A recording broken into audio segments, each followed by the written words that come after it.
বিশ্বের মানচিত্রে ৫৭টা মুসলিম দেশ, ২০০ কোটি মানুষ, তারপরও কেন আমরা এত অসহায়? অর্থাৎ যদি আমি আরো সহজভাবে বলি তাহলে পৃথিবীতে ৪ জন মানুষের মধ্যে একজন মুসলিম। অফুরন্ত তেলের খনি, বিপুল সম্পদ আর বিশাল সামরিক বাহিনী। কাগজে কলমে এরা সবাই ভাই ভাই, কিন্তু বাস্তবে যখন ফিলিস্তিনের আকাশে বোমা পড়ে, যখন লেবাননের মাটিতে রক্ত ভিজে যায়, অথবা খোদ ইরানের সর্বোচ্চ নেতা আয়াতুল্লাহ আলী খামেনিকে তার নিজ বাসভবন থেকে হত্যা করা হয়, তখন এই বিশাল মুসলিম বিশ্ব এক অদ্ভুত নীরবতায় চুপ থাকে। আয়াতুল্লাহ আলী খামেনি মৃত্যুর আগে বলেছিলেন, আমরা মরে গেলে কোনো কিছু যায় আসে না, ইরান গুরুত্বপূর্ণ নয়, ইসলাম গুরুত্বপূর্ণ।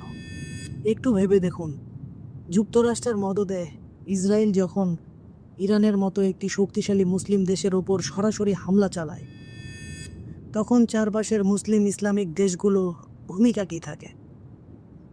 কড়া ভাষায় ২-৪টা নিন্দা প্রস্তাব, বাস এতটুকুই।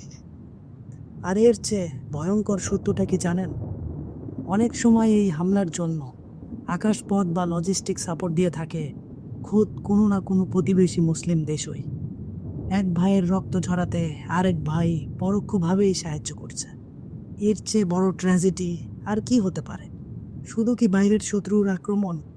একটু পেছনের দিকে তাকালেই দেখবেন ইয়েমেনে বছরের পর বছর ধরে কারা বোমা ফেলছে, সিরিয়ায় প্রক্সি ওয়ারে কারা একে অপরের উপর গুলি চালিয়েছে। আমরা শিয়া সুন্নি এগুলোর দ্বন্দ্বে নিজেদেরকে এতটাই বিভক্ত করে ফেলেছি যে আমাদেরকে মারার জন্য বাইরের শত্রুর খুব একটা কষ্ট করতে হবে না। আমরা নিজেরাই একে অপরের দিকে বন্দুক তাক করেই বসে আছি।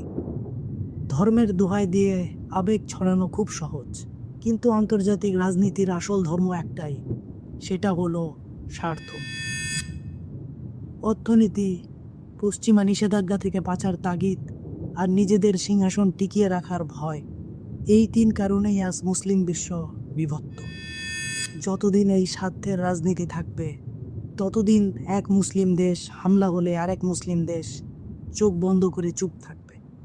আপনার কি মনে হয় এই ৫৭টি মুসলিম দেশ কখনো এক হয়ে এই অগ্রাসনের জবাব দিতে পারবে?